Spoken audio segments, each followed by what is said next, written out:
Hello, audience, wherever you may hail. I'm your host, John Bruni. Welcome to The Focus. Join us as we explore some of the world's most fascinating and essential contemporary developments, shedding a spot of light in a world filled with alternative fact darkness. In this episode, we are joined by Mark Nuttall to speak on modern policing. Mark is Director of Strategic Solutions at Thomson Reuters. Mark has an extensive countercrime background with over 20 years of experience in global risk management and anti-financial crime. He is a security specialist with a background in security, law enforcement, geopolitics, international organizations, financial institutions, and project management. Mark, welcome to The Focus. Thank you very much, John. That was a long spiel, wasn't it? Apologies for the long time. Well, you are the man, so you know I've got to tell the folk where you come from. So anyway, Mark, let's get started by asking a relatively maybe simple at the top of my head, but probably a bit more difficult to answer question. What do you think modern policing gets right and wrong? Right, it's a lot to unpack. Modern policing from a westernized perspective, i.e. let's take the United Kingdom, it tends to get right community policing, or it certainly did at the time that I was in it, which was up until around 2016. Community policing meant that it respected the community that it was in. It caught the community's temperature and went down paths to understand what societal problems were so they could relate that to the other pillars of society, and to really concentrate on what was occurring with offenders, why they were offending, and not just acting within an enforcement pillar in a rather brutesque manner, let's put it that way. Some countries act in a military manner. That's up to their legal framework. That's up to the way that their country's policies are set out. However, I still do feel that community policing, beat policing, and having presence is really the core of what it's all about. Policing as a whole, really, in its modern day frame, has only been really around for around 200 years, with Peelian policing. Peelian policing started in the United Kingdom, which is why I use it as kind of my central framework. So, Mark, there's been a lot said about data mining integrated with security cameras, developing a surveillance state mentality in certain parts of the world, where governments come down hard in order to preserve or enhance law and order. But these trends aren't just prevalent among states run by one man or one party, but also among traditional democracies as well. Has technology and its utilization in this manner complicated or liberated the policing mission? I would say it's done both, dependent on use of material. So in terms of liberation, it's liberated detectives from going round and chasing up elements of CCTV from certain local corner shops, or having to find a pathway to CCTV, or that element of photographic or video-led surveillance, or valence. Let's put it that way. Let's use valence, because surveillance is covert, and as a result of that, you expect it to be in such a way. We're talking about really overt valence. And the way that that's portrayed often throughout westernized society, or liberal societies, let's place it that way, the public normally is aware that there are cameras in the area. Take the United Kingdom, for instance. I'll use it as my central point frame, because it tends to be the one that places these things in at a relevant pace of knots. So let's take central London, for example, the ANPR system, automatic number plate recognition system. It obviously publicised that. It publicised where those were going to be, where they were located, and what they were going to be utilised for, so that you know you're under surveillance. And that you know that at some point throughout that process and system, that if you commit a certain offence, you are going to be caught for it, because it's an automatic number plate recognition system. There are caveats to that, of course, depending on who's driving and for what purpose, and if the camera can see inside the vehicle. Yep. But essentially, there are caveats to utilising those systems. It's when it goes into the darker areas of liberated society and it ends up being a complete surveillance tool for specialist service branches, or for branches that just want to monitor activities, movements, processes, facial recognition patterns, picking up on patterns of behavior and patterns of display. That's when it gets into a murkier environment. Now, those that say they want to protect society in terms of activity of individuals, what type of society do they really want to protect? Because if we look at what is supposed to be good and bad in society, then, you know, the majority of time, the bad in society is supposed to be totalitarian regimes that place surveillance upon their society. If we do that within, let's say, a liberal, democratic, conservative, it doesn't matter, kind of a westernised society, what are we doing it for if we're saying that the bad is constant surveillance? Well, you know, having said that, I'm always wondering, if the police are the recipient of government largesse, say, for instance, a government understands that there are law and order issues that only technology can provide, do the police actually go through that technology and say to the government, well, look, you know, especially in a liberal democracy sense, these technologies are inappropriate for the task at hand? Or do they just suck up that government largesse and say, well, you know, the government's just given us all this, you know, fantastic technological benefits, so we can go after everything and anything that happens to tickle our fancy at the moment? Is there a level of police being aware of the sort of powers that they can actually have, and are they also pushing back in terms of technology? Can we trust the police to know what to do with the tech, is what I'm really coming down with here. That's a long question. Hopefully a long answer. There we go. Right. Can we trust police with technology? Okay. So I'll start with that one. All police services throughout the world, well, I'll give it this way. All police services that are dependent upon being given a budget throughout the world typically have a relatively small budget to do a great deal with. So if you're talking about police services that act in a Pelian style, i.e. they are looking at community-based policing, or even policing as it is within the United States of America, which is different to Pelian style because of the nature of how it's changed over time, and the fact that you've got more of a prosecution-led approach, etc., and direction. When you're looking at detection and investigation, you're looking at more of direction via a prosecutor than you are, say, within response policing. So if a cop goes out to deal with response policing, he'll deal with it actively, save life and limb. If you're looking at an investigation, it'll typically be processed through a prosecutor. There are loads of differentials to that, because you've got 250 countries.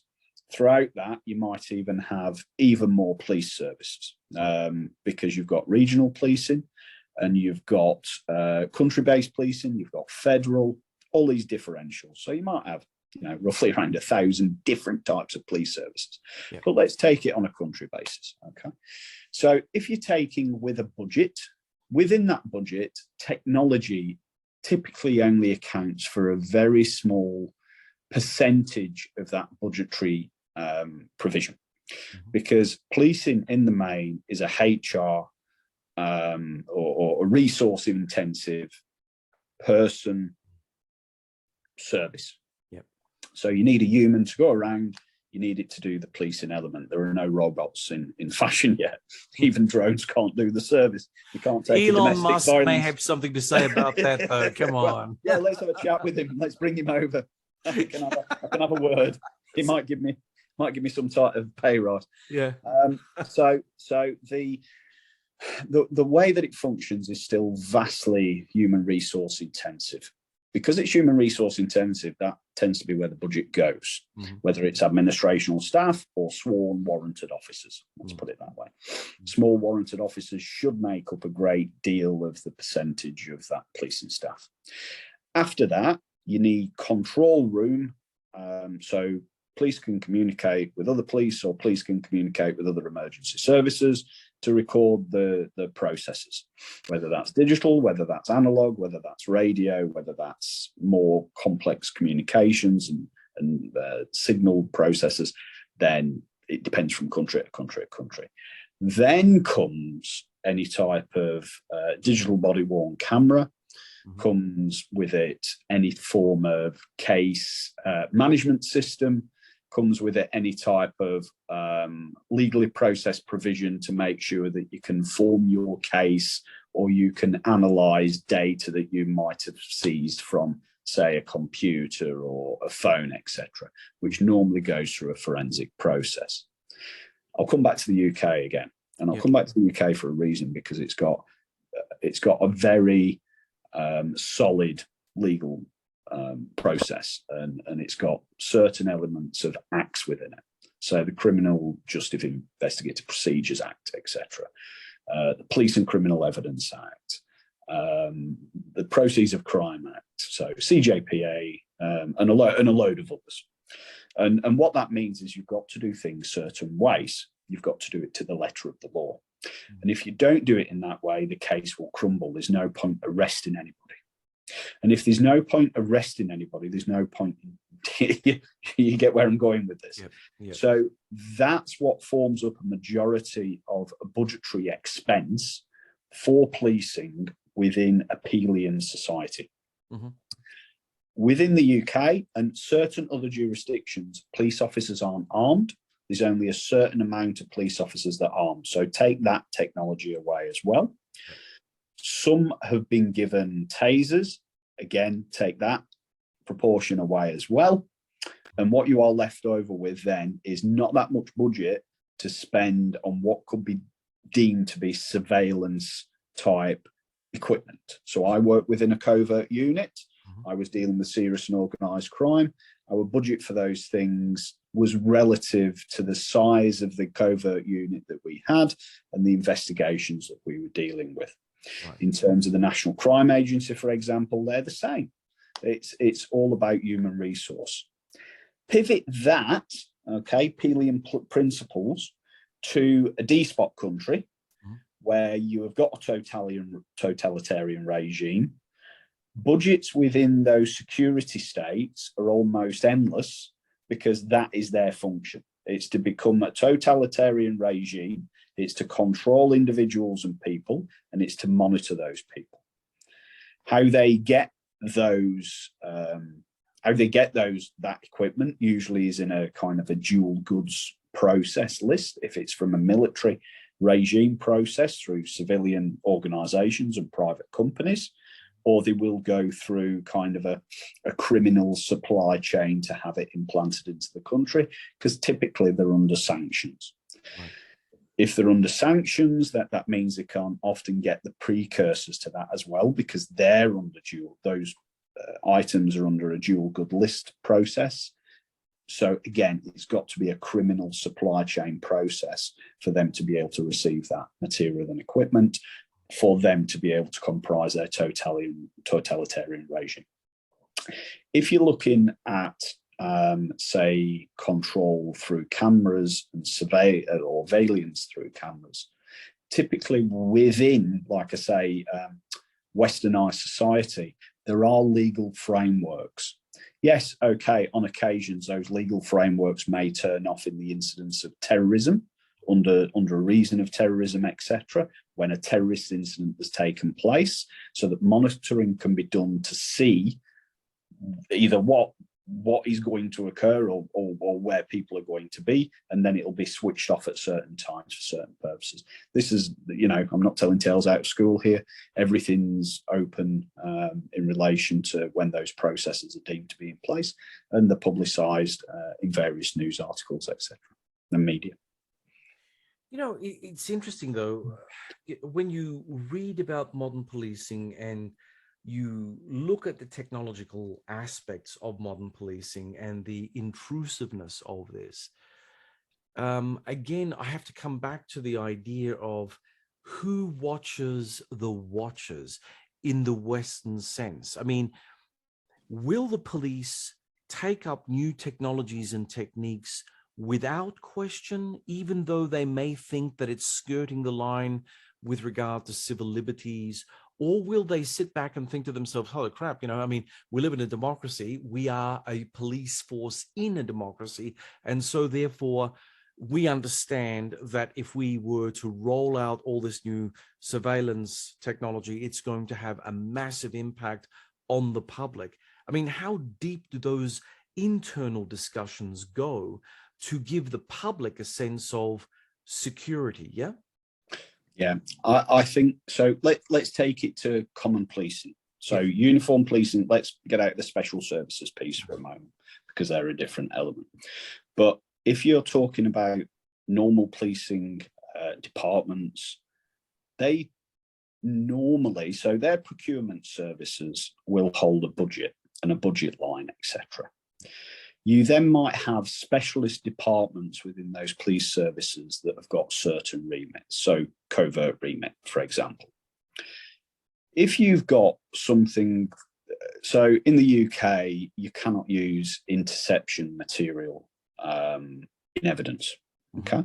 So there's a Regulatory of Investigative Procedures Act 2002 that says you can't use that, okay?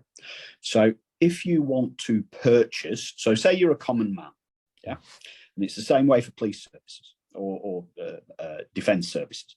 If you're a common man and you want to purchase interception technology, for example, from mostly the only country that makes it at times, which is Israel, or one of the other ones, yeah, right. Then you have got to go through, unless you are a criminal organisation or an individual that is willing to tell lies and form a legend, you will go through a great deal of due diligence with the Israelis because of the nature of the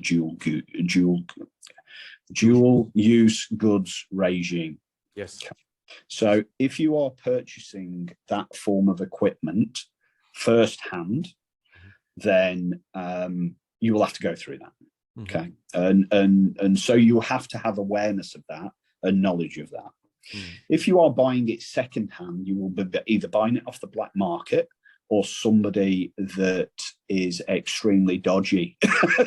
So as a police service, you would be out of your mind to go through that process. Yeah. Here in Australia, they utilise interception material in courts, so they've got access to interception equipment, but they've got to still go through their proportionality and necessity processes legally to be able to use that. They've got to go to a court, they've got to get authorization, they've got to get a warrant to be able to use it. So they've got to go through several different journeys and stages to be able to utilize that typology, tradecraft, and methodology. It's used in court cases here, so it's an open tradecraft and methodology. I'm not saying anything out of school. So as a result of that, there are a lot of pinpoint watchers and kind of guardians, even if they are informal guardians of these methodologies.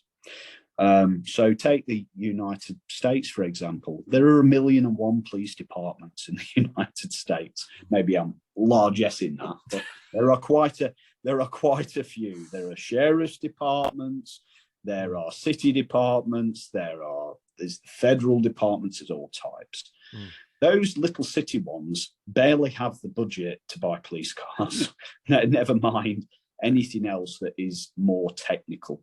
And often they don't know how to get this stuff, where to get it from, how to utilize it. I mean, they'd be bumbling around like nobody's tomorrow, because most of them haven't been trained in those methodologies and that tradecraft. So I would say it's more that there's a knowledge that things like this exist, and I think Hollywood has done a very, very, very good job of saying that we're all in this crazy tech world. We're not. And as a former police officer, I can certainly say that probably the local corner shop had better technological equipment and computing power than maybe the police service. Because contracts within police, and I'll say this very openly and everybody knows it, contracts within police are often tie-in contracts. So say if you're with a technology company that's providing you with desktop computers, that'll be a 5 to 10 year contract. So that desktop that's sat at the cops terminal might be a 5 to 10 year old Dell computer, you know what I mean, that hardly starts up running on Windows 95. So it's for yes, in totalitarian regimes these things might be commonplace, but certainly not in westernized society, where contracts are contracts, procurement's procurement, and in the main cops are too busy running around either chasing crooks and mopping up messes or being in court to go kind of committing totalitarian crimes. Actually, you touch on a number of really good points here, but of course I can't let this one go because of, in the left of politics, in the civil rights movements, for instance, there's a lot said about the increasing concern of the rapid and permanent loss of personal security and privacy. They talk about, the technological penetration of our lives, our likes, our dislikes, and our private foibles, which exposes the individual like never before. So, Mark, in actual fact, the reality falls far short of the Hollywood benchmark, where the Hollywood benchmark says that there is this thing out there that basically gobbles up all the data, sends it off to the local constabulary. They manage to, sift through the data and catch the bad guys, and sometimes they'll trample on your civil liberties and your privacy as a consequence of the technology that they're using. No. Good answer. No.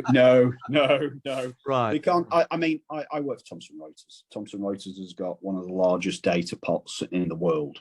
Yep. Do you think police can afford this data pot? Well, no. This is so. Take private organisations. Right. They have got more access into your life than cops, and they've got more access into your life because people now are embodied with mobile phones. Yes. Okay. So surveillance devices. Yeah. They are surveillance devices. They are surveillance devices because people want stuff. They've got a fear of missing out. This modern place, Generation Z or whatever comment, FOMO is true. So they'll download an app. The app has got many, many caveats to it. It's a legally binding contract as soon as you download it. Yes, that's no problem. Fine. Take my data, turn my camera on, turn my mic on, take all my geospatial data, not a problem. For some of the social apps at the moment, I won't name them for fear of being sued, they take what the dilation of your pupils are, how long you're looking in nanoseconds at a certain item, what your facial expressions are, what geospatial positioning you are in. Have you cut your hair this week? Is it getting too long? Do you need new glasses? Are you salivating? Is your blood pressure up? Because these often take these in line with your phone, in line with your watch these days, etc., etc., etc. These things are surveillance devices. You have got to have one to live in modern society, so you express consent to it. Not a problem. I've expressed consent to it. I'm talking to you now off a device. This device can follow me from A to B to C to D to E. It knows what I'm doing. It knows where I'm going. It knows what I like. It knows what I dislike. Mm-hmm. And that is the kind of the forward pressure at the moment. Maybe not as much, because police, let's dig into police just for a second, because I know that we're kind of losing time on this. Could speak all day. But police, at the heart of what policing is meant to be, and the Peelian principles of why it was set up, was to protect society and try to prevent crime in action or past crime. Okay, it was originally a reactive rather than a proactive service. In the main, policing has still remained a reactive service, i.e. 70-80% of policing in the main, in the majority of forces around the world, is reactive. Mm-hmm. The proactivity element is very slim because the nature of the remit of what the police are there to do. Move away from kind of the militaristic formation of policing that is in some countries. It's not there as that core police base. Mm-hmm. And I always say this to people, especially because when I was in the police in the UK, although I was a very experienced police officer, I've been through many things and understood many things, I was very naive about what police look like in the world until, number one, I'd done a lot of work around the world and experienced policing around the world, and also before I went into Interpol. And I can vastly say that the police are not the police, because it wholeheartedly depends on where they are, what the legal provisions are in that country, what the expectations are, what the budget is, what society they've grown in, what the culture looks like, and what governance, the tone at the top looks like politically and downwards, because that all forms what a policing culture looks like as well, and the rest of obviously the units that form up governance and regulation and policy, and then enforcement of legislative constructs. In a lot of countries, especially within the Pacific region and certain regions within Asia, you've still got things harking back to colonial times. So in some places, you've still got witchcraft, you've still got buggery legislation, you've still got a whole range of things because things haven't been upgraded. Yeah.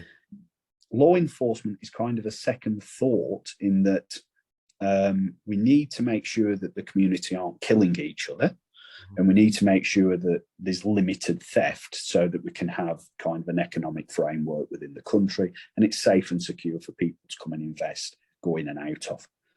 The rest of it is over there somewhere within the covert, dark and mystic arts, which is a really small percentage. And then you've obviously got security services, dependent on whether they can afford security services in the country. So a lot of the Pacific Islands, for example, don't have, many functions. Their cops are going around with limited clothing and protection and protective clothing. They can hardly do their job. So that security surveillance mindset isn't even on their radar. And that goes across the globe. It depends on geopolitical circumstances, economics of country, safety and security in country. There's a lot to it, and there's so many dynamics to it. So, okay, I mean, you really unpacked that very well, but of course, thank you. The same dimensions affect us at the serious and organized crime situation. Yep. Now, I've just come back from Canberra, caught up with my cousin who works in, the technological realm, and he told me some really tragic stories about how people's information gets passed on to third parties, and there is no transparency between a social media platform provider, for instance, to look after personal data. They will find their way out into a third party. That third party could be a criminal enterprise. It could be a corrupt enterprise. So how do then police try to protect the public's sense of themselves at an individual level when corporations, say for instance, Elon Musk's corporation, or perhaps Jeff Bezos's, or Mark Zuckerberg's, do not want to provide the kind of protections necessary to ensure that third-party information doesn't end up in the wrong hands. Yeah. So organisations, and I'm not going to name any for fear of being sued. I've already named them. Yeah, no, it's fine. You crack on. I'll limit my liability here and now. All right. So for the majority of organisations that are technological organisations, they were not set up, or they give very little thought to due diligence, risk remediation, compliance, all those kind of ISO 31000 thought processes that there needs to be within an organisation. They were, whether they were set up in the late 90s or they were set up today, and I can, you know, there's no difference between the two apart from the technology that's available now, quickly they can deploy it. Yeah. The situation is that they give very little thought to that. They're thinking in agile sprint manners. They are thinking about the deployment of technology. They are thinking about protecting their IP, not the client. The client is the user, and the user is very rarely thought about apart from to monetize the system. So if you're working in a tech firm that gains its revenue from advertisement, for example, they will be the true client to the technological firm, not the users of the system, because they're the clients of the tech firm's client. That's where the money's made. So the information process is looked at as a contract between user of platform and the technological vendor. And if that individual, and in the majority of legal systems, you are deemed to know the law. We all know that. You're deemed to know it. You're not supposed to be ignorant to it.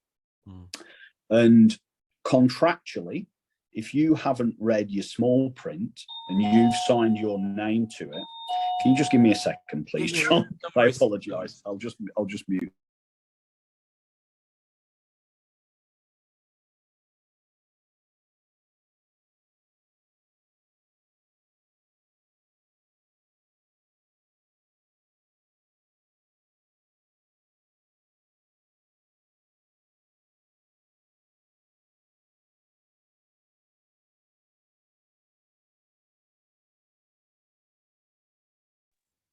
Hello, John. Sorry about that. Now my dry cleaning comes. I've now got a shirt. Yeah. So, yeah, yeah. All right. So I'll start that again. Yeah. And then you can edit that bit out. So you're deemed to know the legislation. If you sign something, as we all sign on a day-to-day basis, you are committed to that contract. If within that contract it says that it will, you are free, that the company is free to give your information to third parties, XXX, then you have signed up to that. And this is the problem that we have today. People no longer read contracts. Mark, I get that, but this is all obviously an exploitative situation. Because, massively. You know, you and I both know most people don't read the fine print, and they want the technology to work. And, you know, I said to my cousin just the other day, I said, you know, on the phone, when I read my reports, you know, the reports say, oh, if you want to be able to better manage your privacy, you can do X, Y, and Z to your phone. But of course, that means that the phone is in a reduced capacity, or the applications are in a reduced capacity. And we don't want that. We want everything to work. So effectively, we just sign up to all of this stuff, knowing full well, subconsciously at the very least, that our stuff is going to be basically at the beck and call of any tech company that has access to it. Correct. Which again, you know, from a policing perspective, is it's complicated, and from a consumer perspective, it's complicated because, of course, we're no longer citizens when corporations call us clients or consumers. There are no abiding loyalties. It's all about the money. And if they can get money and extract money out of their clients or consumer, then, you know, all good for them, but not so good for us, right? Good for the criminal. Exactly. And it's where those fine lines are, and it's where they decide to draw them. So you've got tech organizations that very rarely think about the ISO 31000 process, where they're going to draw the line, where their compliance is, where their due diligence is, where they care about client, where they want to make sure that client is first on their thoughts. But as I said a moment ago, the majority, the platforms that are monetized via advertisement are problematic because their clients aren't the users, their clients are the advertisers. No matter what those advertisers look like, they might be SMEs, they might be multinational corporations, they might be, who knows? There might even be individuals who deem themselves to be influencers these days. And they pay for advertisements, but they still get the data of those individuals dependent. Google's the same. So you take Google's search engine optimization process. You can push your website up to the top of the list if you know what you're doing. Might not be the best website in the world, but the search engine optimization process allows you to kind of circumvent some of the systems that are in place dependent on what your certain field is. And you know, I've used Google's search engine optimization myself when I was a small business owner, so I know how these things work. If someone was to do something dodgy through these means, yes, and obviously these means in cyberspace, it's an international domain. Yes, it is. Local law enforcement is going to have a very hard time being able to move into international jurisdictions where correct the likelihood of knowing where a crime had been committed, if a crime had been committed, and again, you know, we talk about crime and we talk about the internet. What constitutes a crime? Is it a moral thing? Is it an ethical thing? Is it a physical thing? You know, when we talk about theft of data, we talk about the responsibility of people signing up to clauses they don't understand because it's all too complex. You know, how much of a how much blame can you put on the individual punter out there that needs the stuff and doesn't understand it, versus the people who are exploiting that ignorance? I mean, is there a sort of thing that you can sort of say about culpability, for instance, right? Yeah, so it depends on the legal framework within the country that the crimes occurred in, and also the jurisdiction that the person is in as well. Right. So if you, let's go for UK again, why not? I know the legislation.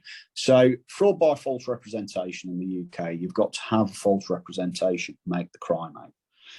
In the main, the majority of fraud is theft. So if there's a fraud by false representation representation's been made.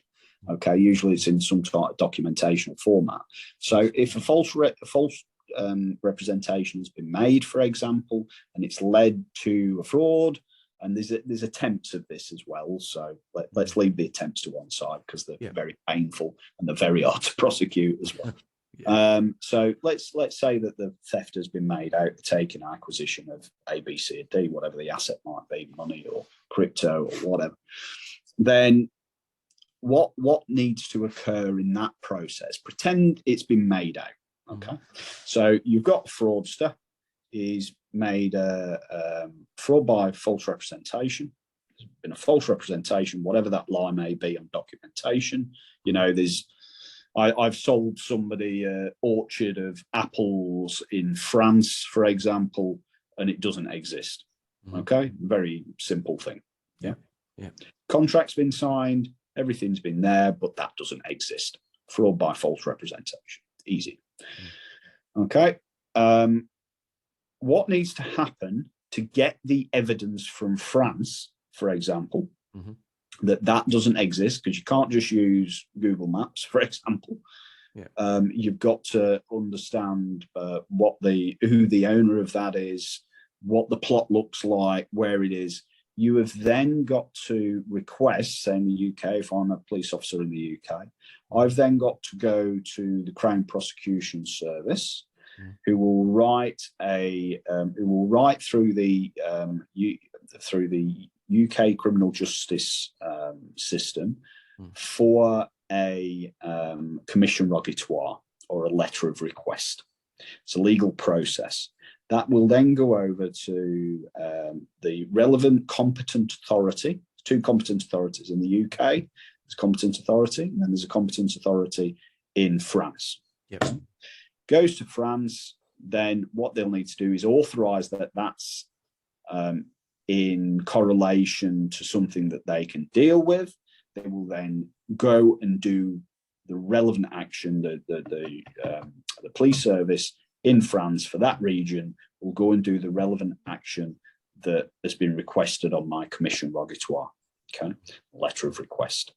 That process might take a year, 2 years, 3 years, 10 years, dependent on the other jurisdiction, their processes, procedures, timelines, and actually their motivation to go and do it. They don't have to do it. It's just a request. So, there's certain United Nations conventions that deal with this at the top level, but essentially it's up to them how long they take to deal with it. I've had things that I asked for and I haven't received them until the end of a court case, and then 4 years later. Okay, so that gives you an indication of how quickly the bureaucracy moves, and it is a paper process. It's got to be sent, it's got to be signed, it's got to be delivered, etc. Right. Dependent on jurisdiction. Right. So when you're talking about these things, it doesn't move as quickly as the crime or the criminal. Yep. It moves in a bureaucratic, administrational fashion. And you've got to remember as well that there's an investigation process that needs to take place, and there's a crime report that's got to be allocated to a detective once it's been reported to a police station. These investigations, these simple frauds, let's put it that way, massive inverted commas, these simple frauds might take 4 to 5 years to get from A to just getting an individual, say, to court. Could take 1 year, could take 2 years, depending on where the individual is that's committed the offence, where the offence has been committed itself, and where substrates of that offence might have been committed, or where the contractual detail is in regards to it. Okay, I have an observation that I'll try to keep toward the end of this podcast, but you're doing really well. Thanks, Mike. Now, look, when we recently caught up in Adelaide, one of the topics of conversation, and something that you've already raised earlier, was community policing. Yeah. From your international experience, do countries value this old-fashioned notion of policing, or do they prefer the paramilitary, heavily armed look? It depends on the flavour of the day within the country. Right. So if I popped off to North Korea, then it's going to be a totalitarian military regime. If I popped off to sunny Brixton, for example, in the UK, then community-based policing would typically be at the heart of it. It might have adapted to response policing and some reactive forms of detection work, but at the heart of it, your client per se is the victim. Yeah. So it's all about the community, and it's all about the people within it. Yeah. So it all wholeheartedly depends on the regime of the country, what the country looks like, what the culture is within that country. I know, say, in the country that I'm living in, Singapore, for example, it might seem like a stern police service, but they are at one with each other. So, and when I say at one, they have got national service within the policing construct as well. Right. So family is within that system, and the process is to rehabilitate people if they end up within the system. So the rehabilitation system within, say, Changi prison environment, for example, is exemplary. People go into driving cabs, they go into a really successful rehabilitation process for the community within Singapore. So even when it looks like it might be a tough policing service, you know, not necessarily in relation to the crimes in Singapore, because they are kind of lighter crimes, heavy penalty. But even then, it looks like a hard police force because everybody's armed, everybody's you know quite stern, but it's at one with each other. It's about the community. You know, even though they might be quite stern about what they're doing, because they want to rehabilitate the people. They don't want crime, because that's going to affect their status within the world. They're a low crime environment. They don't want that. But at the same time, they don't want a totalitarian regime, because they understand that it doesn't work. And then I've dealt with a whole range of policing infrastructures in the world with the most gentle, lovely people in them that truly care about the community that they're in, that truly love policing and a community-based policing. These people might not be in those type of policing structures. They might be in a kind of a military regime structure, if you will, you know, a rankage colonel, general, lieutenant.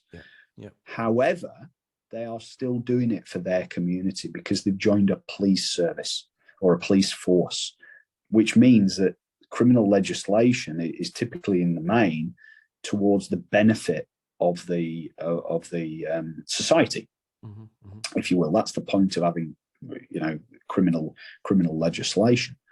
So yeah, there are regimes, there are totalitarian regimes, there are military-led police services around the world, but in the main, as I stated, it's at the heart of a cop is actually community, because I've met police officers. I obviously have. I've worked with police officers that are bullies, you know, people that are nasty pieces of work.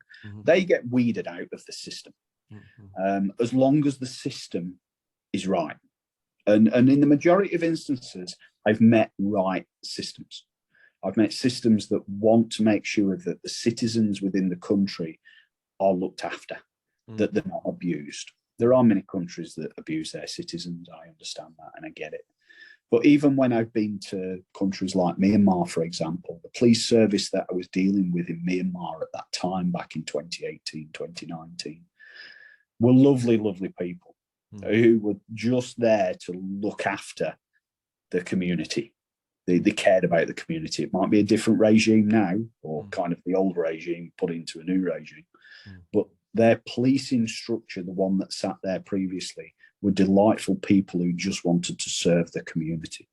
It's now a military regime, again, led by military individuals. So we'll see how that plays out in due course. But yeah, I mean, I can just add that in really, John. You know, it's interesting because, I mean, locally here, we went through a community policing surge many, many years ago. And then, of course, you know, various governments have come in and they've all decided to consolidate policing assets in regional locations far removed from the people. I like to say that they're like police station palazzos, where all their technology and their cars are, and then they go out in their cars. They don't speak to anybody. They run around in their reflecto shades, looking very intimidating. And, you know, I suppose in a sense that may intimidate the people that they want to intimidate. But at the same time, for everyday people would want to feel more secure by being able to speak to the copper on the beat, like it used to be decades ago, when you did have the copper walking up and down, having a cup of tea and having a chat about the local neighborhood, for instance. We don't have that anymore, because I think that we've gone through this you know, run of technology, sophistication, neoliberal downsizing, you know, and this is where we are in terms of modern policing. Well, at least from you know, an Australian perspective, not necessarily the best thing to do. It doesn't give you the same sense of security because you can't reach out. The police seem removed and distanced from the community that they serve. So what do you say about, you know, when that happens in a democracy and how that affects? There needs to be a balance, because cops need to see people. They need to interact with people. because if you're not interacting with the community, then all you're ever doing is seeing bad people.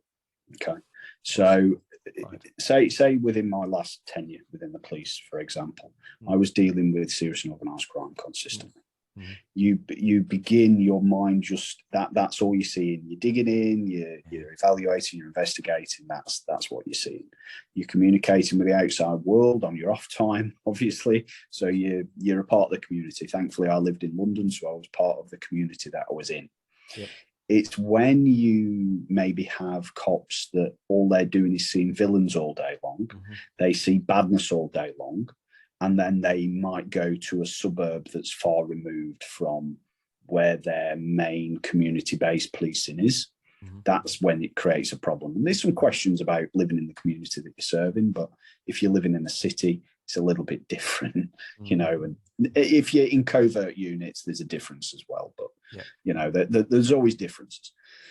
But in terms of when you are police, so take your village policing, or take your policing that I was speaking about earlier, where the cops are kind of flobbling about without any proper equipment or clothes or whatever. The bad proportion of the people that are in those communities are the ones that they can identify relatively easily, because they're within a community where the bad stand out and the good are there. The normal community is there. So they know everybody within their community, like an old village Bobby might do. So they're actually better off, those guys, than the guys that are in these big cities, as I was, but I had a different caliber on it. Your country is a very big country. It's the 6th largest country in the world, and as a result, and its population is rather low for a country of its size. As a result of that, you've got far spread kind of dysplasia across the country. What you might find is that, if, say you went up to Darwin, for example, and you potted around Darwin for a bit, and there's some police officers sat there, I don't know, eating fish and chips or doing whatever you do in Darwin. Who knows these days? Eating fish and chips, and crocodile. They eat crocodile over there. getting a very hot sweat on, that type of thing. You might find that the cops up there are completely different to your experience down here, or in Adelaide, Melbourne, Brisbane. I saw far more police officers kind of milling around in Perth, because obviously they've got the opportunity to do that in Perth, than I wouldn't do here. I've heard a lot of, so I'm in Melbourne at the moment. I've just attended the AIPIO conference and spoke at that. All I've heard since I've been in Melbourne is police sirens. I haven't seen any police on the streets, but I've seen them in cars. Okay. That again creates kind of a disaffection, because you've just got police driving around instead of on the streets walking around, just seeing what's going on and kind of engaging with the community and seeing what's happening and what concerns the community have got as well. Doesn't matter whether that community is tourism, or whether that community is local, or whether that community is imported from around the suburban areas. At the end of the day, you need to take the temperature, as you would do anywhere, of what's going on within your city, or else all you're going to do is just respond to incidents in probably the same locations as you've always responded to them, and just have exposure to badness consistently. And for you, like you were saying, John, your opinion is right. Okay, well, they're just out in the middle of nowhere. They never see us. They're not interacting with us. They're not looking after maybe my needs as a citizen, or the needs of my compatriots as a citizen. They're just responding for A, B, C, or D. Yes, they're creating a semi-safe environment for me to be able to do my work or business in, because they're kind of collecting the individuals that are committing the crimes or perpetrate to commit the crimes. But at the end of the day, they are not within the community, and hence they are a foreign object that I see that creates maybe a sense of fear in myself or others. So I do understand that, and I do get that. But then again, I have seen the other side of the coin, and maybe throughout your travels throughout Australia, there might be some difference depending on which jurisdiction you enter into. Look, I don't doubt that for a moment. And, you know, even on my foreign travels, I'm cognizant of the fact that in countries that you would expect would have more of a kinetic approach to policing, maybe in the Middle East. I mean, I've come across people in the UAE Interior Ministry, and they have been absolutely fantastic. Yeah, And they seem to understand yeah, the benefits of reaching out into the community and finding out what's going on and yes, building those networks of trust in the yes, community, yeah, which is something that we seem to have. Well, I mean, look, it appears from an outsider looking at the system, it seems that that's what we have lost here in Australia. yeah, I had the opportunity to speak to our newly elected premier recently, and I did actually raise community policing, and he assured me that what they are doing is that they're actually going through the whole process, and hopefully within another year, once their internal recommendations have been put forward, there'll be a greater emphasis on community policing. I applaud that if that's the case. But as you and I both know, in the political realm, it's a movable feast and things tend to get forgotten after a period of time. But I'm hoping that this is the case because so far he looks like a reasonable premier of South Australia. So fingers crossed on that. But of course, in the United States, there are many law enforcement agencies that are increasingly outgunned because of the prevalence of large caliber semi-automatic weapons in the hands of the general public, as well as criminal gangs. yeah. Has this development made major US cities any safer? The gun argument is for America to get a grip of. Countries that have guns have firearms which are licensable. They are trying to use an English word, Mr. Nuttall, that have got a license wrapped around them. Will have, because it's a tool at their disposal, large amounts of gun deaths or firearms deaths or fatalities or injuries, because people are using them in the wrong, we'll say the wrong way, although lethal barreled instruments are precisely for that reason, unless they are made specifically for hunting sport. And even then, there's a large amount of fatalities and causal casualties that occur as a result of utilising a hunting firearm. Yeah. Things like automatic weapons, semi-automatic weapons, anything that is made to kill another individual, I am not fully understanding of why they are in the hands of a civilian individual within any country, for that matter. Yeah. Yeah. It doesn't matter whether it's the United States, whether it's South Africa, whether it's here, whether it's anywhere. They shouldn't be in the hands of human beings. Human beings, you give them a tool, they will find the easiest and fastest way to plunge it into their legs. you know, what do you do when you're a kid and you get a knife? You stick it all over you know what I mean? And the old game with a knife on the hand, bang, bang, bang, bang, like in Aliens and whatever. Humans will look at a tool and do anything with it. And people can bring up the argument 1,000 times and one about kind of a pioneer mentality in relation to firearms. But at the end of the day, we are in 2022, and we are not living, no matter in the world, where in the world you are, in a condition that should be equivalent to a war zone. There are war zones available if people want to go and be in war zones. We might stop them, but in terms of a civilian society that's supposed to be at peace with one another, I have no idea. I have zero clue. as to why firearms are available to people. And people ring round arguments as to it. In terms of police having access to large caches of weapons, it's kind of whose junk is bigger. Let's put it that way. I've used a very cautious word there. It's right. Okay, these guys, these armed guys within my territory, my jurisdiction that I'm policing, have got access to automatic weapons that are war equivalent, that are military grade weapons. Yeah. Can I defend against that? No, I cannot.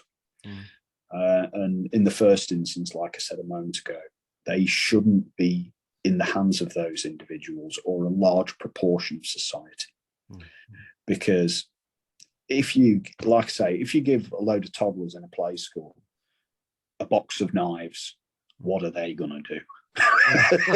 They will be experimenting with extreme prejudice. It's the same thing. You give people those tools, they will utilize the tool at their disposal. And people want to play with things naturally.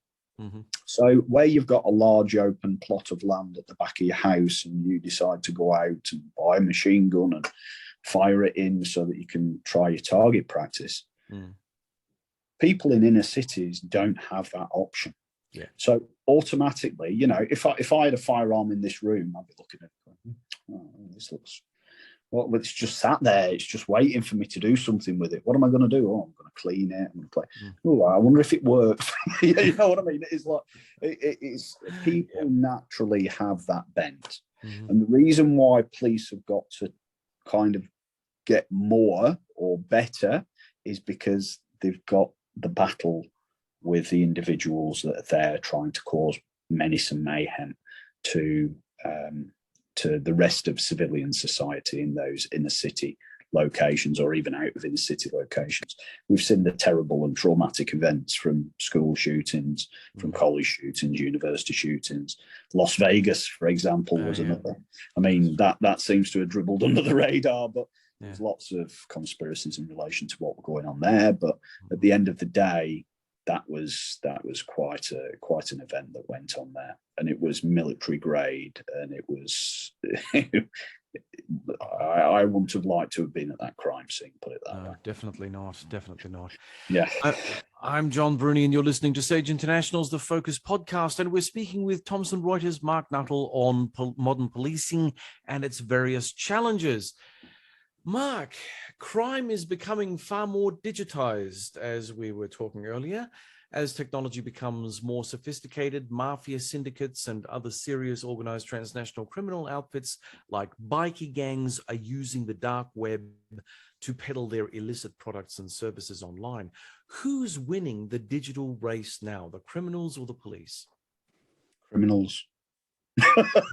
Well, that was blunt. Simple answer. Yeah. Police, apart from very specialist niche units within law enforcement, do not want to go onto the dark web because they will be committing offences themselves. Wow. What? As soon. Yeah. What? No, not in terms of them committing. Well, yeah, because you've got to remember what's on the dark web. They might stumble onto porn site that has got a load of disturbing images on it. As soon as you've got those disturbing images on your computer and you've opened them up and you don't have sufficient authority to be able to view them within a SCIF or a strap environment, then you are entering into it. You've opened them up, you've seen them, you've got copies of them in your cache on your computer. You are then subject to that legislation. But you're the police. It doesn't matter if I'm not authorized to investigate, and I don't have the requisite authorities to be able to open those pages up. I'm committing the offence myself. Wow. So you go digging around in drug sites or pretend that you're foolish enough to go, oh, well, I'm just going to do a test purchase on this and then get that purchased over. But I don't know how they pay for it in the first place, but then get that purchased over. You've committed the offence. You haven't got the authorities to be able to do it, to do that test purchase. You've got to be in a specific environment that is authorized to do that within that specific environment to go and do that process.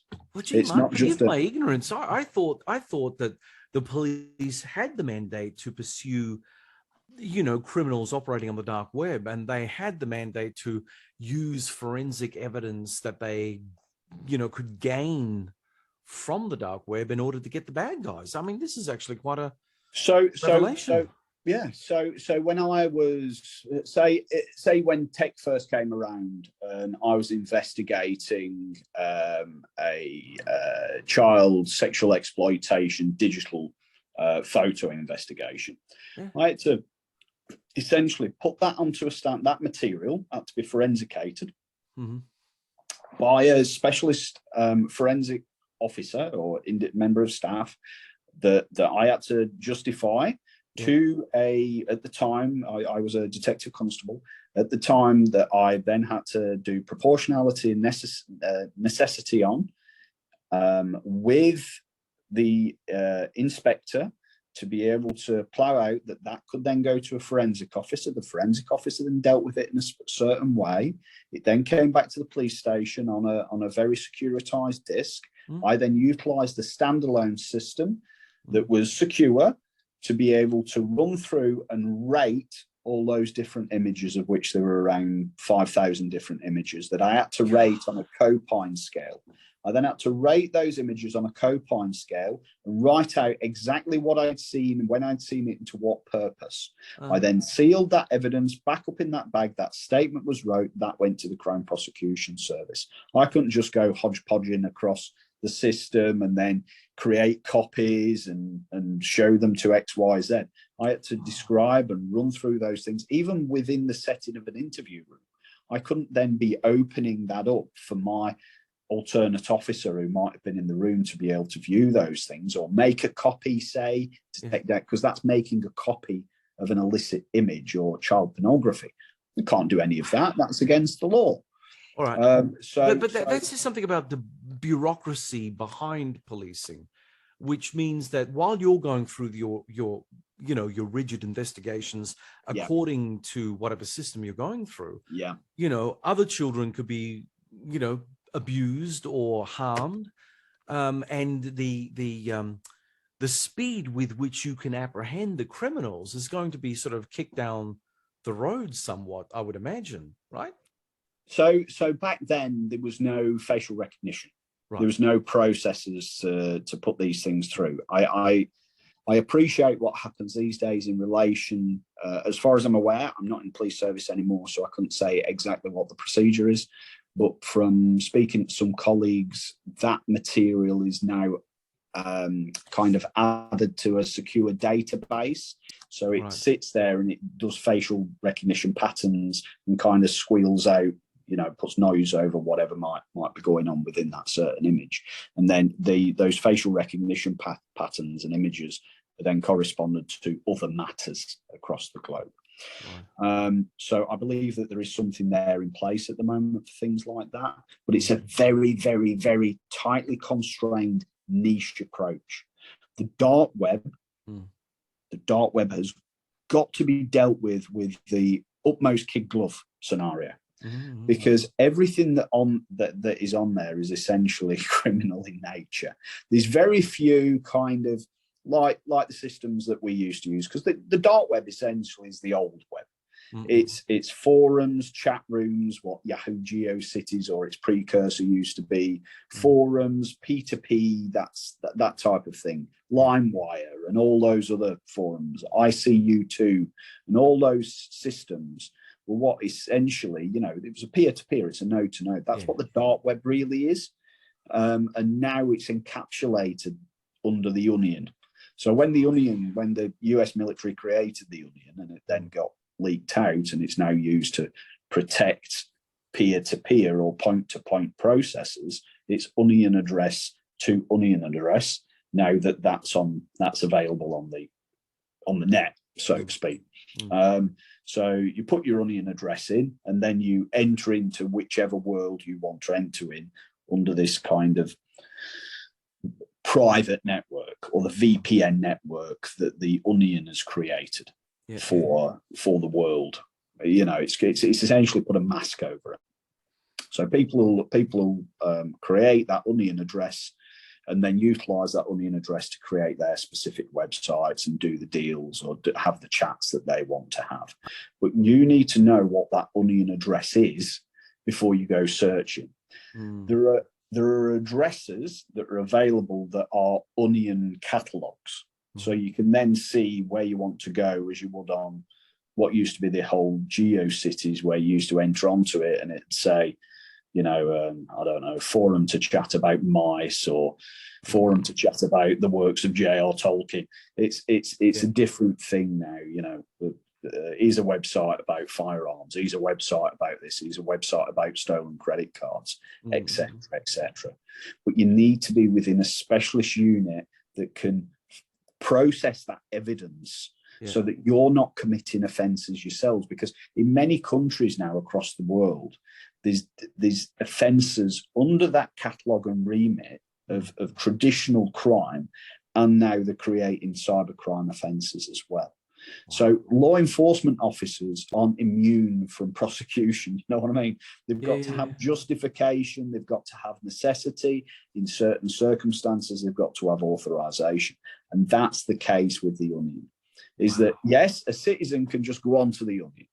But the majority of times, the Onion is wholeheartedly inclusive of crime.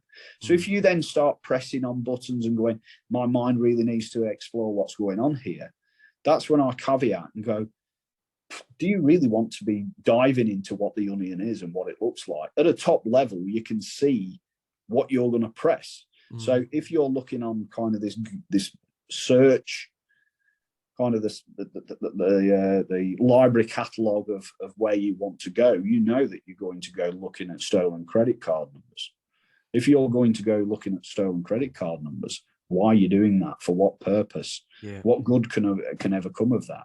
You want to go and look at, imagine if you went down to your pub, okay, down to your bar, and you went, right, okay, I'm going to see the bloke over there who's in the dark corner. Excuse me, mate, excuse me, can I see your cache of firearms, please? Or your drugs? You're then entering into a conspiracy for it. You know what I mean? You're attempting those processes. Is it the same online? Of course it's the same. But people, when there's a keyboard in front of them or there's a screen in front of them, they think all of a sudden it's a different matter. It's not. It's really not. If I as a cop went down and did that same process and I was kind of engaged in a unauthorized covert activity to pretend to buy that person's things, it's an unauthorized test purchase or it's an unauthorized surveillance activity. It's the same with the internet. Oh, pardon me. Well, that's really interesting. I'm glad I learned that. now, in terms of three more questions, Mark, if you don't mind. I know we're going a little bit over time, but the conversation is really fascinating. What role does corruption play in the continuance of serious transnational organized crime, and how does one combat that? Complex geopolitics and economic acceleration within countries would combat that. You, in all countries, without a bar or without doubt, there is some form of corruption somewhere because people are people. In terms of certain jurisdictions, the corruption and the culture is higher than others. In some cultures as well, and I've framed it within a chapter within one of the books that I've had the honour to write in, about the difference between what corruption is and what bribery is as well, and looking that a lot of cultures that do not pay their civil service well, it's within the cultural framework for them to ask for facilitation payments for, say, the allowance of a truck to go down a road, for some minor incursion of a piece of legislation to to occur, they then ask for $50, $100, 2 rupees, I don't know, whatever it might be, because then they've got to kind of pay for their family, they've got to pay for their subsistence, and it's accepted within the community, it's accepted within their peer group, it's accepted within culture to do that. And then an outsider looks in and goes, that's bribery, that's corruption. Well, not in my culture, it's not. It's just me earning my living because I don't get paid enough money. Yeah. Wow. So, yes, serious and organised crime can be facilitated either by a process like that, where there's, I'm going to use the word innocent, where there's kind of an innocent understanding or a naive understanding of what they are doing within their own culture, within their own peer framework. And we all know there's a vast remit of that throughout the ASEAN countries. And then there's the serious corruption, there's the judges, there's the doctors, there's the lawyers, there's the very senior police officers that authorise people to come off red notices, or people to walk the streets, or for executions to take place, or for multiple consignments to enter countries of whatever illicit article it might be, or whatever licit article it might be, to exit the country to somewhere else where it's illicit. So there's a lot of it, dependent on country and nation. And then there's a minimal amount of serious corruption, but a lot of bribery in certain locations as well. They've tried to stamp that out in Western countries and what I'll call Anglophile countries. They've tried to, but it's still there. It'll still continue because people are people. It doesn't matter what what type of infrastructure you're in, and police are kind of put on a pedestal to be there to enforce law, but at the same time, if they are people, they can allow themselves to be open to this. And it depends where they've come from as well and what background they have. You know, they might be from a boarding school background, for example, or from a really eloquent background, and still decide to do it because they've got a position of power now, and their position of power that allows them to circumvent systems, etc. Or they might be from a really humble background, and they might not decide to do that. You know, they might say, they might be well against all of that nonsense and buffoonery, because that's what it is at the end of the day. In westernized society, you've got good pay in the main, you've got good or relatively good, you know, for kind of where you end up. You've got decent pay, you've got decent perks, you've got decent privileges. Some of those may be eroding in certain countries at the moment because of politics. But at the end of the day, you're better than the gentleman that's getting paid nothing, hardly has any kit or clothes, and he's fighting to survive as well as not having anything to be able to survive off. Right. So, Mark, there are people who claim that if we'd only decriminalize certain activities, such as the use of recreational drugs, we'd be denying criminal groups their ability to profit from this enterprise. But is this sort of judgment correct in your view? No. I recently went, and I'll be quite open about this. I used to be what was known as a drugs expert witness for Her Majesty's Court Service through the Metropolitan Police Service. I was a certified drugs expert witness. I wrote lots and lots of papers. I wrote lots and lots of statements. I did lots and lots of work in that field. And I used to do valuation, commodity profiling, movement of commodities, etc., which were fully accepted in court.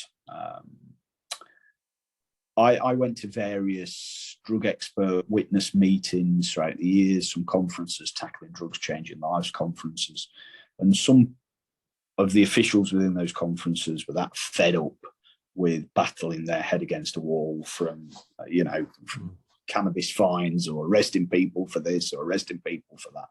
But at the end of it, they just kind of went, you know, should we have a discussion about the legalization of these drugs? And some people said yes, and some people said no, depending on their experience, their background, etc. I recently went over to San Diego, where obviously San Diego's in California. And they, in their infinite wisdom, California as a state, have legalized cannabis. Mm-hmm.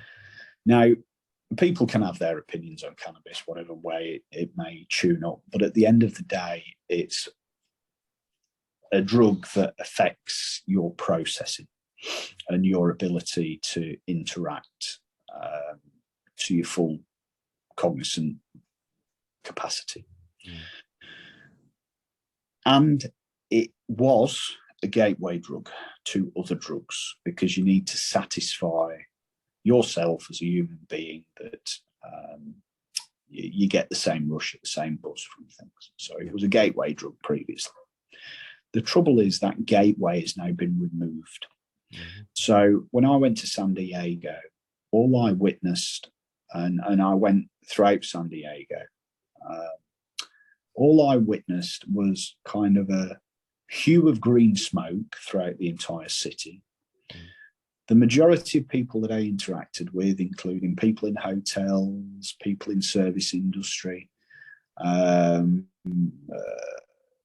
people throughout the infrastructure, who were high as kites. Really speaking to them was difficult. Everything smelled of the stuff, and then the streets were overflowing with people who either wanted to be homeless or were homeless because they were made homeless through either their drug addiction or not being able to afford anything. Right.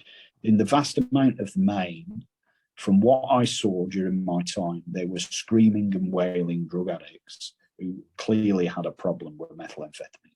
Mm-hmm. Because that now, in the replacement of cannabis being the gateway drug, has become the gateway drug. And when you remove a gateway, when you remove the toll, the people will naturally go to the next thing. And with cannabis being so oftenly available now, and available to individuals who might not have even gone anywhere near it, the next stage is to move on to the gateway drug. Mm-hmm. And I feel that the legislation often, especially when it's global legislation, of which drugs certainly fall within that remit. And I haven't been to many places where drugs are, or controlled substances aren't controlled substances. That legislation is there for a reason, and it's there for a damn good reason. It's because we don't want society sedated to a level where they cannot function, mm-hmm. where society is too zoned out to be able to understand that maybe it's not the right time to cross a road, right. or that sedated that they now move on to the next big thing, which is meth. Mm-hmm. And meth is not something that you want your average child or individual to try. Mm-hmm. And let's face it, the starting age for drug use is typically between 11 and 15. So you get on meth at that age, you're not coming back for a minute. Yeah. And I did witness a lot of homeless that weren't just homeless, and I understand what that looks like. I really do, from a personal level. These were methed out individuals, fighting, screaming, shouting, obviously a little bit mentally ill as well. Yeah, terrible. How do you see policing develop over the next few years, Mark? I mean, arguably, the political and social issues facing us all, no matter where we live, are going to be fraught as food and energy prices spike and the business and employment sectors struggle to pick up the slack. The poorer people are, the more likely they'll turn to crime to top up or completely replace their income streams to make ends meet. Yeah. Depends on jurisdiction again. Yeah. I see that Singapore will be fine. I see the way that Singapore will manage its problems is economically and societally. I believe that even though it's a relatively small jurisdiction to be able to handle, that can be mimicked and intimated. And I'd say that there needs to be a look again at a national service model for various countries. Yeah. And I know that countries don't really have an appetite for that anymore, but we're finding, especially within service or force or whatever it might be, throughout the world, that many youngsters don't want to join these organisations. That it's either too difficult these days, or there are far easier ways to go about leading your life than becoming an integral part of society. There's many, many, many good people and many good youngsters that are out there that do, but there's not enough of them. Yeah. And I think all the current recruitment rates globally are showing that there's not enough people going into these sectors. And I think the reason for that is because post World War II and post the Cold War and post kind of cancellation of conscription or cancellation of national service, that has dragged down. So there's not been the family that have necessarily gone into it, because we all know that if your family was in a force and there was a pride of motion, whether it be policing or whether it be military, firefighting or whatever service it might be, typically the generations would go into that as well. It is true. Now that has started to subdue over the past, I'd say probably 50 years, 40 years, there's less and less and less and less individuals that are now going into those services and forces, because they don't have any understanding or any kind of feel or want or purpose to do that. And I think everybody's seen that globally, apart from where there are national service or conscription level processes, because certainly within the United Kingdom, I know that they're having real difficulty trying to recruit. Here in Australia as well, may I say? Yeah. Because kids want, and this is not saying that all kids. I met some it's AIPI, our conference. I met some very, very, very good, very passionate people, both within law enforcement and within analysis, etc., that were really passionate and wanted to do the job, but they were few and far between. And it's not, the easy money, the tech, the influencing, all this stuff is seemingly where the youngsters want to go these days. And no matter what people say in terms of, they're going to cybercrime or they're going fighting the cyber baddies, at the end of the day, cyber is digital. Being stabbed in the eye is physical.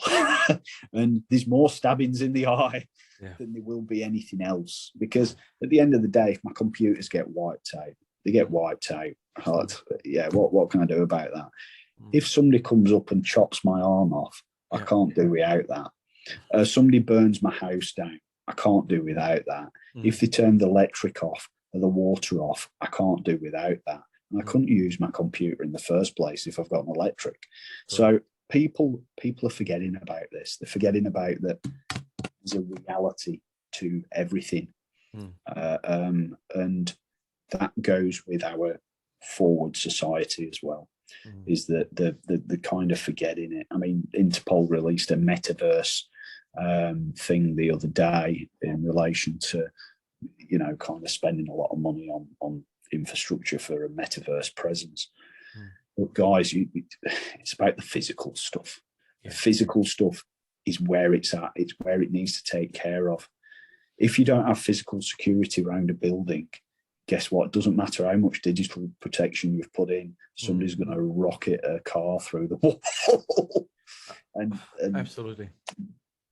I think that's my words on it, is that into the future, there needs to be a rethink about where our next generations are going, not to try and coax them into it, but to say, look, we need society. We need a society that can trust each other. And we need a society that can look after each other. And I think Singapore has done a very, very good job of that. I think they really have. Well, Mark, that brings this podcast to a close. Thank you very much for sharing your insights on the focus this evening. No, thank you, John. It's an absolute pleasure as always. Thank you. Director at Thomson Reuters, Mark Nuttall. That's it for this episode. We hope that you enjoyed the show. My thanks to our guest, Mark Nuttall, and producers Neil Smart and Malcolm Hughes. Thanks also to the Ozcast Network. You can find the focus on the Sage International website at sageinternational.com.au, hitting the Media Center drop-down menu and clicking podcasts. The focus can also be heard on the Ozcast Network, iTunes, Spotify, Stitcher, TuneIn, Audible, and iHeartRadio. We also have our The Focus Raw YouTube channel, where you can access our unabridged podcast interviews. So if you like what you've heard, please like and review us on your favorite podcast platform or on YouTube. Until next time, I'm John Bruni, and you've been listening to Sage International's The Focus.